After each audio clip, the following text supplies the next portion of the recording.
Sarap. Ikaw, anong cravings mo tonight? Actually, past 12 a.m. na at nag-crave ako sa stir-fry ramen. At syempre, tried and tested ko na ang hotdog ramen, kaya naman napaluto ako nitong original na hotdog ramen.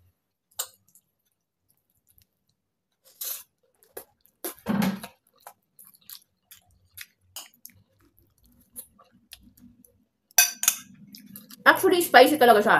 Ito yung pinakamaanghang. Meron pang carbo at meron ding cheese flavor. So, kung hindi kayo masyadong maano sa maanghang, i-try nyo yung cheese. Or else, wag nyo ilagay lahat yung sauce. Pero ako, mas gusto ko pang mas spicy.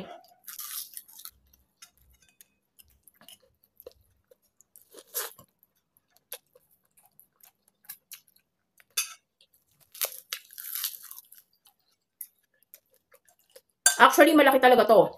Hinati ko lang to sa dalawa kasi kumain rin yung husband ko.